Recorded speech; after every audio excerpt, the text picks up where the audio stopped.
សួស្តីអ្នកគ្នាអរគុណច្រើនមែនតើបងនៅខាងភ្នំពេញដែលគាត់ជួយទិញដងម្ដាមក៏ដូចជាដងមួយគ្រាប់ពីខាងខ្ញុំហើយជាក់ស្ដែងនៅខាងខ្ញុំគឺអត់មានលក់ជាឈុតទេដោយសារតែខ្ញុំអត់មានសម្ភារៈរៀបជាឈុតអញ្ចឹងណា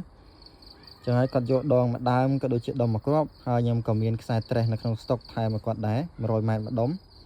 ជាប្រភេទខ្សែលេងcasting ណាអ្នកគ្នា0.23មីលីម៉ែត្រ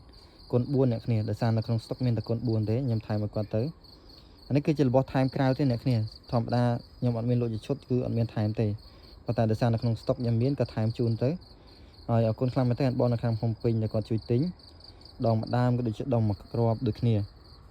ហើយអ្នកគ្នាមើល detail មួយទៅដងសាច់កាបូនពីគុណរហូតដល់ចុងស្អាតអ្នកគ្នា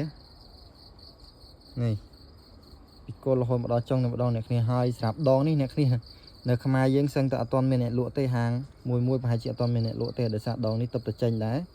ទោះមានក៏មានមិនច្រើនដល់ហាងដែរអ្នកគ្នាដោយសារដងនេះទើបតែចេញឲ្យខ្ញុំឃើញស្អាតក៏ដូចជាវាមាំគួរសមដែរខ្ញុំក៏កំងមកទៅហើយសម្រាប់ຂະຫນាតវាຂະຫນាត M អ្នកគ្នាប្រវែង 2m10 LB 10ទៅ25 LB ជាមួយក្រាមលេង5ទៅ35ក្រាមអ្នកគ្នាចឹងអ្នកគ្នាអាចលេងត្រីស្រែត្រីបឹងអីបានមកគួរសមអ្នកគ្នាបើថាយើងលេងត្រីឆ្ដោតអត់បានទេអ្នកគ្នាដោយសារតែដងនេះវាតូចហើយវាមិនមែនຂະຫນាតលេងត្រីឆ្ដោតអ្នកគ្នាហើយស៊ីគ្នាខ្លាំងមែនតើជាមួយនឹងដុំមើលទៅជើងចាប់ដុំក៏ស្អាតអ្នកគ្នាស៊ីគ្នាខ្លាំងមែនតើហើយស្រោមដងក៏ស្អាតដែរអ្នកគ្នាមិនមែនស្អាតតែដងណាស្រោមដងក៏ស្អាតដែរអញ្ចឹងអរគុណខ្លាំងមែនតើហើយមួយទៀតអ្នកគ្នាឆាតសួរតម្លៃអ្នកគ្នាអាចឆាតចូល TikTok ខ្ញុំក៏បាន Telegram ខ្ញុំក៏បាន Page ខ្ញុំក៏បានដែរអ្នកគ្នាដោយសារតែ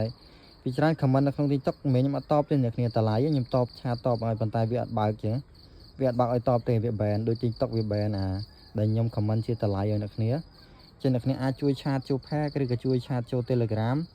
ឬក៏ជួយឆាតចូលក្នុង TikTok ខ្ញុំផ្ទាល់តែម្ដងអ្នកគ្នាស្រួលខ្ញុំតបប្រាប់អ្នកគ្នាតម្លៃប៉ុន្មានចឹងណា